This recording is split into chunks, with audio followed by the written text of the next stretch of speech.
name is Zed, and I really want to take you on this journey as far as this chemotherapy, and cancer. I was diagnosed with cancer March 23rd, 2016. Before being diagnosed, I had a real bad experience with my brain, which kind of led me into having the breast cancer, I believe. Doctors won't confirm that. On this journey, I was with my last child. I was pregnant.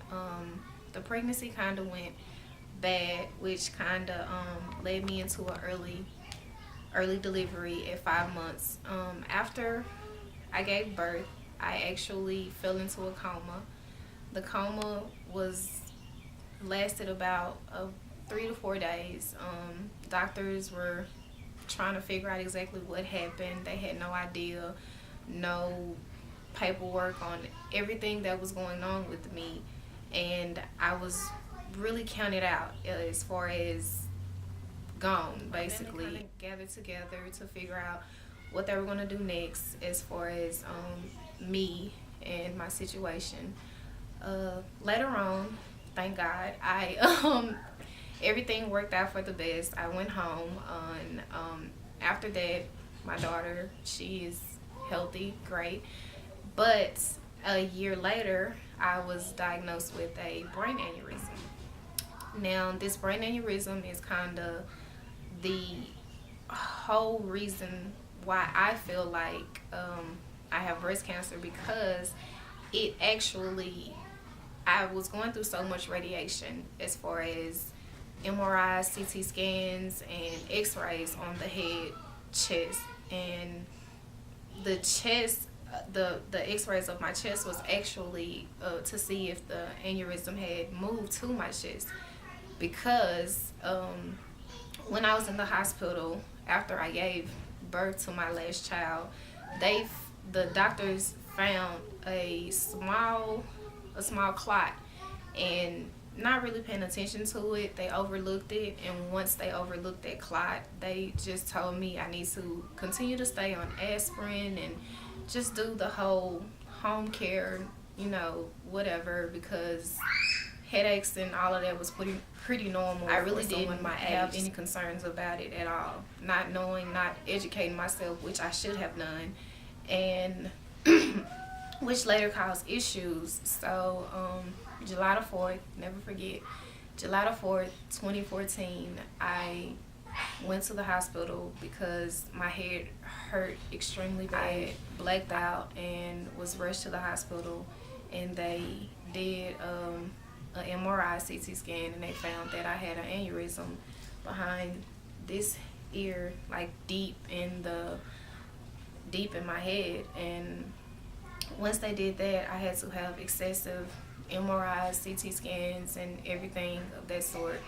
And they found that it was kind of deep. To do surgery would be pretty excessive to me as far as living situation, because going through surgery could probably kill me, basically. And to try to call it would actually cause me neurology issues. So they just wanted to continue to monitor it to make sure that it wouldn't grow or push anywhere else inside my body. So I continued this process for over a year and a half to be exact. 2015, clumsy me, slammed my finger into the door, this thumb right here. Slammed it into the door, and I went to the emergency room, and one doctor told me, look, you're going under so much radiation and all of this stuff. Before you're 30, you're going to have cancer. Guess what? So I took his advice, and I really just stopped going to my neurology doctor, because I really didn't want so much radiation in my body, knowing that I had no idea that so much radiation could cause cancer. Because prior to me going to the emergency room for my finger, no doctor up until that point had told me, hey, look, we're going to stop doing this on you because so much of this could cause you to have cancer. And when that one doctor told me, it just clicked. It was like, okay, look, so you have to stop. I would say about March 2016, I go for a checkup and I found out that I was diagnosed with breast cancer. Brings me to where I am right now. Forget everything that you're told as far as you should go check when you're 30, 40, or whatever. This is very important for every young lady. Like, please, please, if you're if you have it in your family, even if you don't, I have cancer on neither side of my family, mother or father. So this is a complete shock to me to even be going through this. But once you educate yourself more about breast cancer and every type, not even just breast cancer, but cancer period, you'll understand the importance of this and how it could help you or someone that you know. Me, myself, I don't have the biggest support, but the support I have, I'm grateful for. They don't tell you as far as how severe each and every drug they give you is, how it has a complete take on your body. My first round of chemo, I was completely weak. Really couldn't walk. The light made my eyes really, really sensitive. The movement of my arms, like I really felt like my arms were just broken, and I really just my mouth, like I couldn't taste anything. Right here, these injections, I have to take these once a day for 7 days each time I go for chemo. And what it is it's supposed to build up my white blood count because of the chemo that I'm taking kills off my blood cells. Now, man-made. I want you to know the importance of all of this. These are man-made drugs, and anything that really takes from you, like chemo, poison is. Honestly, if you do your research, chemo is poison to your body. All it is killing anything active in your body. If there's any way that you can get to a natural or more better way, which I'm really seeking to find something more natural, because I honestly do not like taking drugs. I'm on 5 different medications right now, and all of them have hard side effects. Each and every one of them. Now, but that's only because I'm trying to find different avenues as far as doing something a little bit more natural for my body and my health. And it may not be for everybody, but you can't put something out and not try it at least once. I tried chemo once and I don't like it at all. I want something new. I want something more for me, and I know chemo is not for me at all. Financially, chemo has really taken a toll on me as far as work.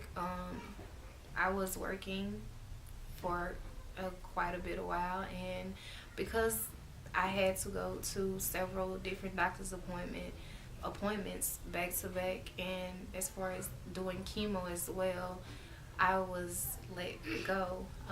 A lot of people have it in their mind that when you're under chemo or have been diagnosed with chemo, that everything goes back to normal.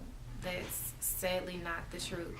Once going under chemo and being diagnosed with chemo, you have to go through a series of tests, and you have to go through a lot of different things in order to actually get the process started. Your doctor's appointments, like I said, are back to back to back to back, and in most cases, depending on the severity, you're going to be missing work quite a bit. And trust me, I understand it's not easy at all. What I do want to get out there is, granted, a lot of women are working fine, great while on chemo, but a lot of women, it's hard. It takes a toll, and to lose your job financially is a burden.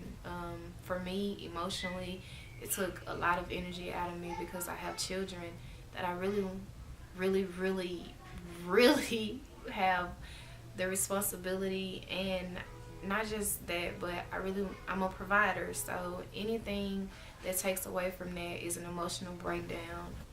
It's a lot to really take on, because while you're going under so much and not able to really function and be the person that you normally are on a day-to-day basis, is more so